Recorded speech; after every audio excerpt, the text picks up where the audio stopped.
Get out of our club. Get out of our club. Fuck off, Stan Kroenke. Get out of our club. Get out of our club. Get out of our club. Fuck off, Stan Kroenke. Get out of our club. Get out of our club. Get out of our club. Fuck off, Stan Kroenke. Get out of our club. Hey. Hey. Hi. Yo. Your host, your guy again. You know what time it is? Welcome to my channel. That's welcome to DLG Reppin. Yes, as you can see it. Delhi, London, Guna, Romeo, Echo, Papa, Indigo, November. Yes. I'm here again, and this is my preview of Arsenal v Villarreal Europa League game, second leg.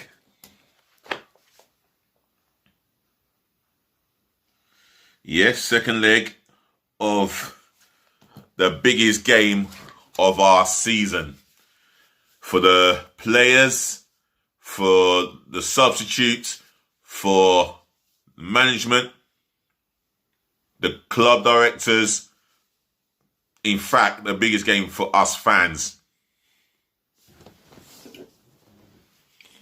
And Mikel Arteta, you dare not fail.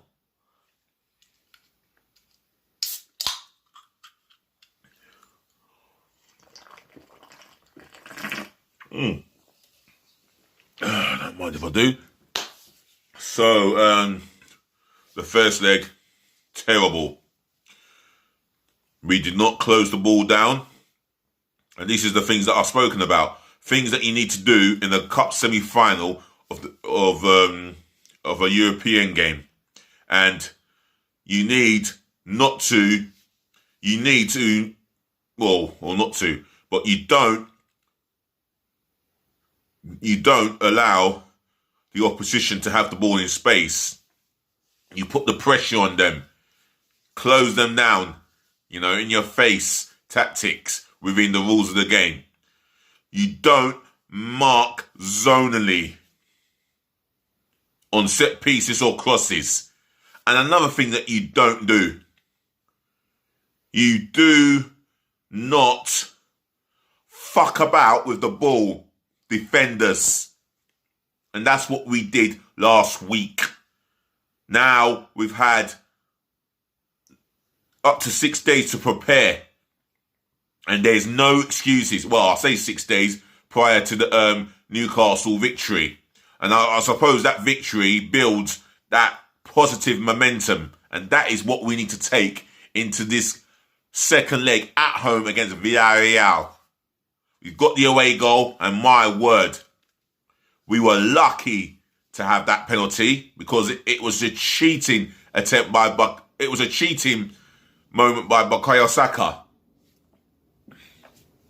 Don't get me wrong, I have seen the opposition attacking players do it against us, past and present.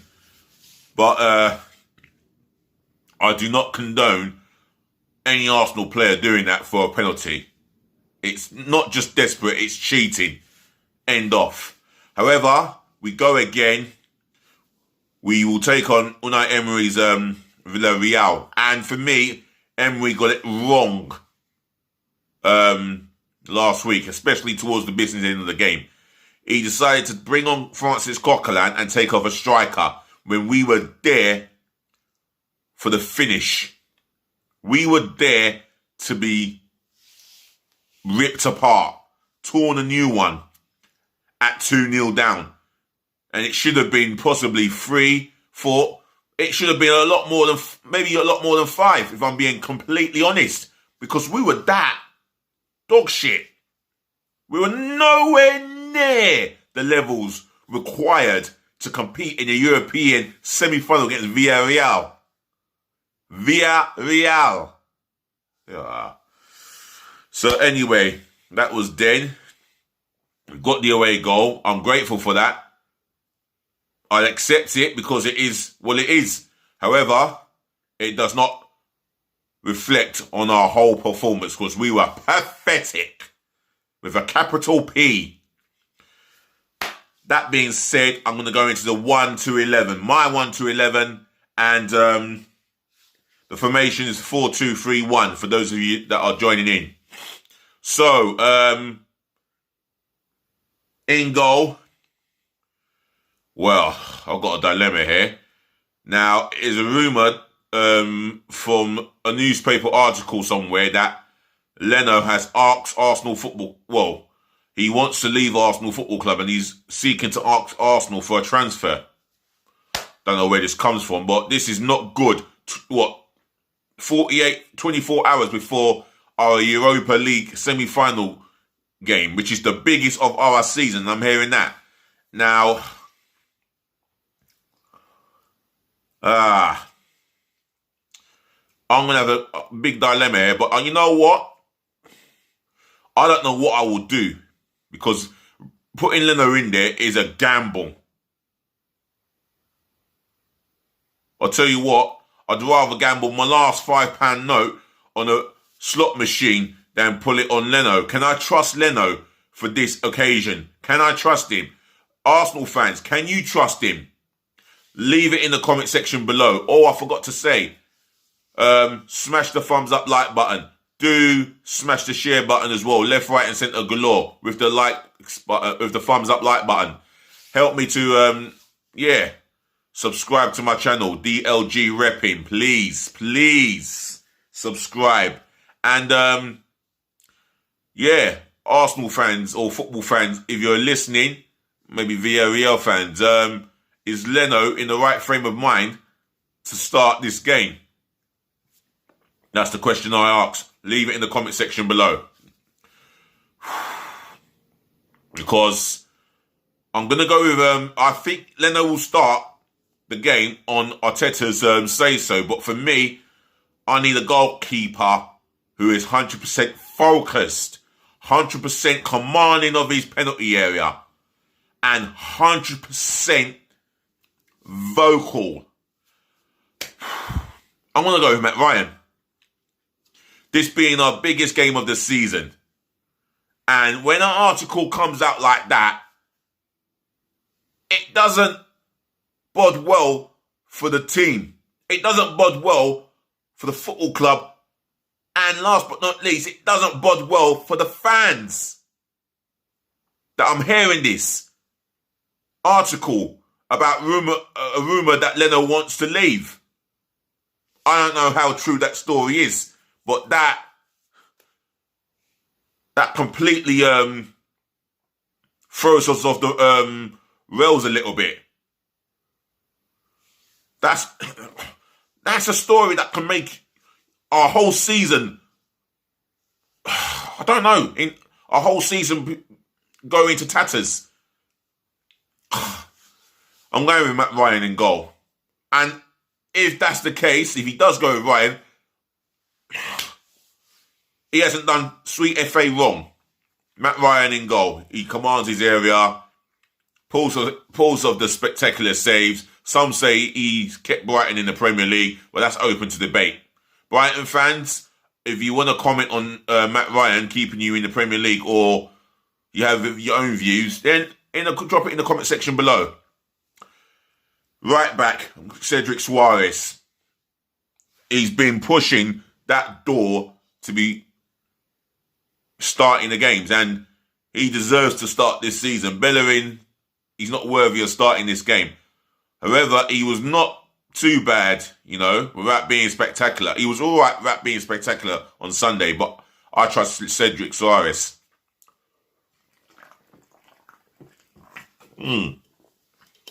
Excuse me, needed that.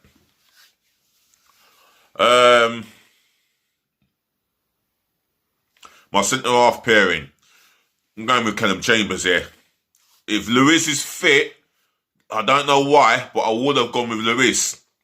Because him and Gabriel Magalhaes have developed an understanding. And they do encourage one another, especially with David Luiz being the experienced centre-half for me. And obviously he carries that winning mentality like he had at Chelsea. I suppose that's one of the reasons why he was signed by Unai Emery. We'll never know whether Unai Emery wanted him or not. That's open to debate again. However, if he's fit for the game, I really would still have that element of doubt. I've always said that I can't play him in the back four, but since he met Gabriel, well, they seem to hit it off quite well. If he's not quite fit, I'm going with Callum Chambers, but I might have to expect David Luiz to start. Gabriel Magalhaes, yes, definitely going with him. Big game defender. I trust him to put in the tackles, the vital tackles, and not show any bottle, but show a pair of bollocks. Because not just him, a lot of 11 Arsenal players and the subs have got to show a pair of bollocks tomorrow. For me, he starts the game. Left back, if he can give me, if he's 80 to 95% fit and he feels that he can do the job and he's been assessed, provided he has been assessed in training and in the warm-ups as well before the game, I'm starting with Kieran Tierney at left back. That's standard. That's a definite. Kieran Tierney will start at left back for me. You know how I feel about Tierney. Once he gets going, exquisite pace, crosses are exquisite, defending top notch. Everything about his game is what will make Ashley Cole proud. And remember, he is still 23. But got a lot of great to come. There's a lot of goodness to come out of him than the negative connotation, should we say. Right, the two in front of the four. Thomas Partey. He knows about Villarreal. He would have played against them in his time at Atletico Madrid under Diego Simeone. He knows the Spanish side better than anyone in the squad. And I'll tell you something. I feel Arteta's responsible for his inept performance of late.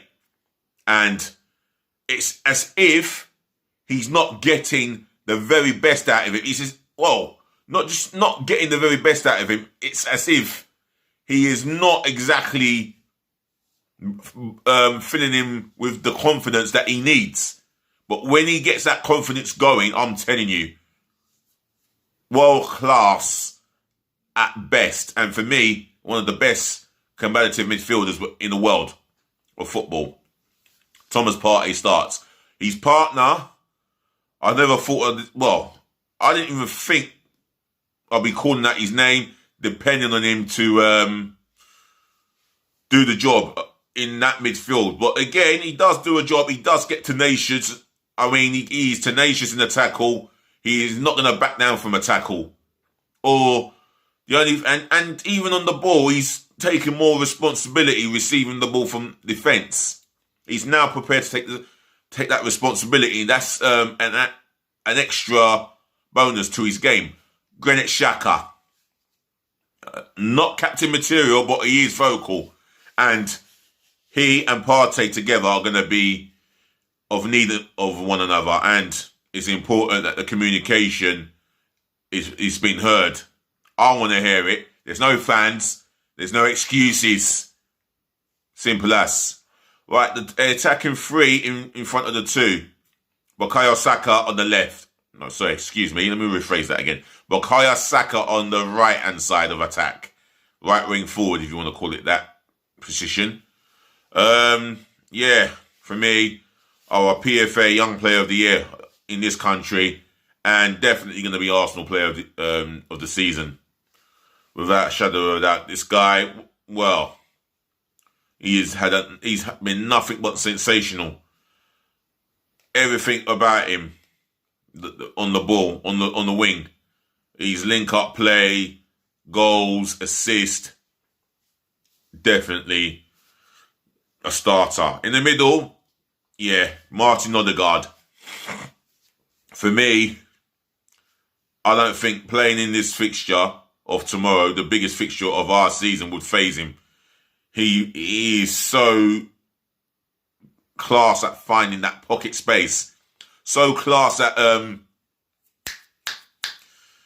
linking up with his teammates, picking that pass, driving the team on. He's got all the ability, and we've seen it in the short space of time that he's been on loan at Arsenal. For me, Martin Odegaard starts. On the right-hand side, on the left-hand side of the attack, left wing forward, Gabriel Martinelli. He's done sweet FA wrong not to start the game. Why shouldn't he start the game? He gets picked.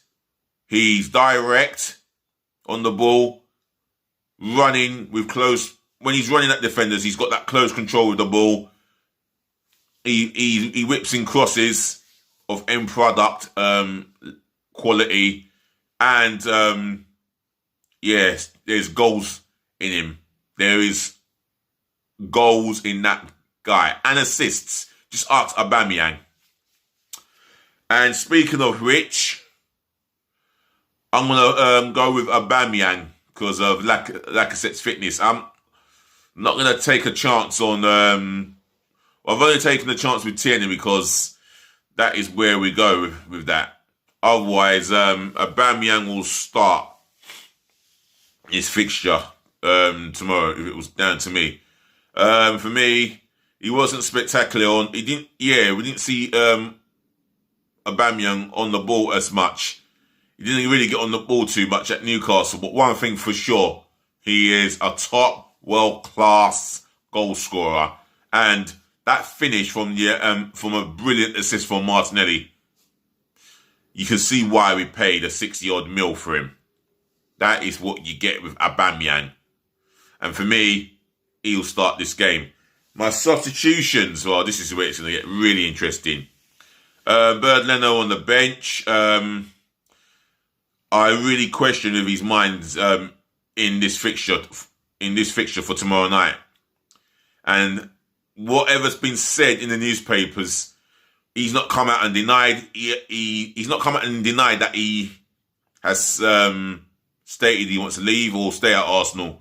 And that, for me, he needed to do that as quick as possible. He hasn't quashed nothing. So I need a goalkeeper whose mind's on football and playing every game. And with Leno, I just don't know. It's a gamble, and I'd rather start him on Sunday because it has less meaning. This fixture tomorrow has all the meanings to our season. End off. My second substitution goes by the name of Arthur Okonwu. Nigerian by origin, born here, of course, born and bred here, but I don't care about his heritage. I just care about the fact that he's going to be on the bench as more or less as understudy for Leno and Matt Ryan, and he'll get his chance, a 19-year-old. That's all I can do, if I'm being fair. Rob Holding, bench.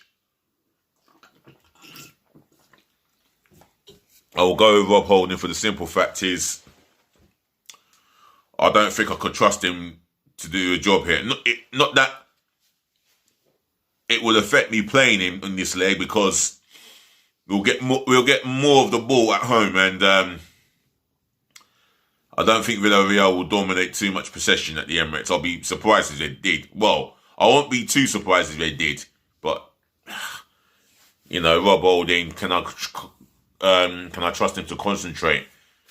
And that's what it is. His concentration levels are poor. Then it's positional awareness, and it's just dreadful at times. And he has a couple of good games, but when he has a poor game, oh, you know about it. But for me, I'll put him on the bench because he is a good squad player. Another one on the bench. I'm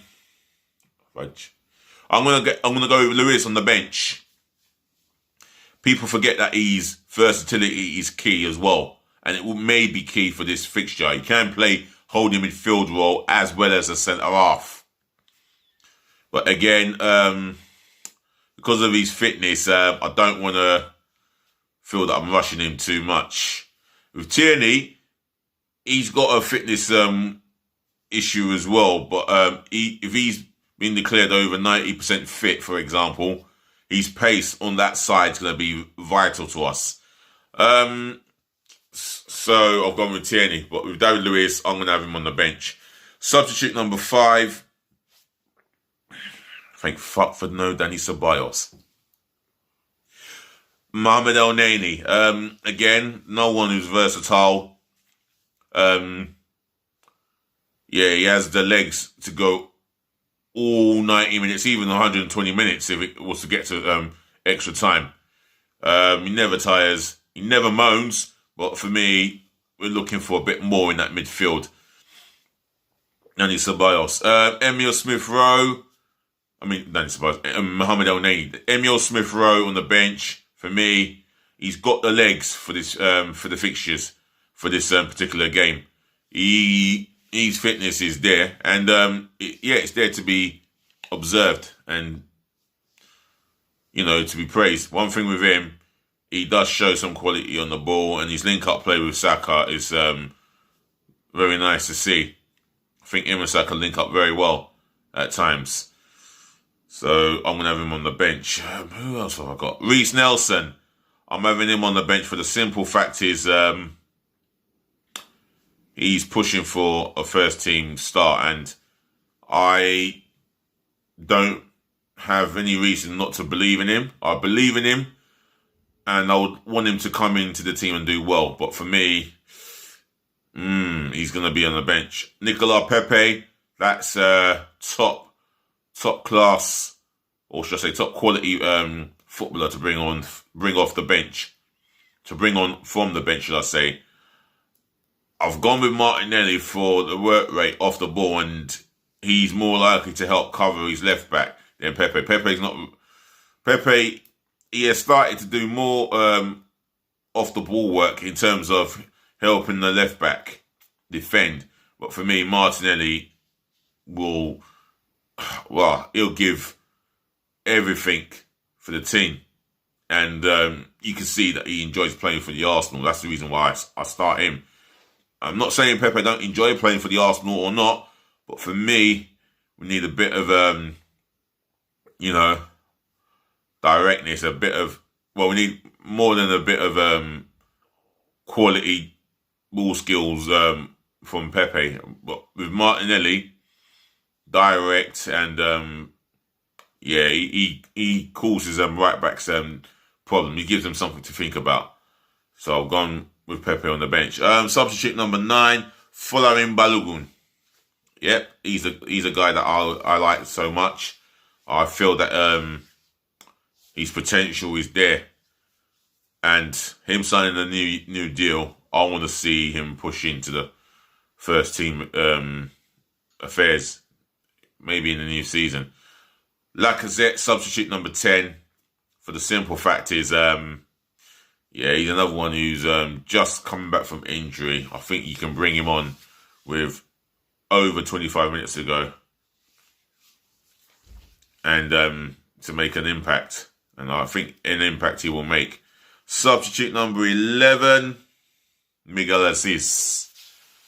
Young academy graduate. Saw glimpses of him against Dundalk, and my word, I think this is an exciting midfield player. I'm excited for him, for his prospect as well as his potential. So he fills me with some excitement. Substitute number 12, last but not least, I'll have to do it, Willian. I like to pretend that he's not at the club anymore, but the reality is he's going to be there for a little while longer. Nah, seriously, he's a guy that I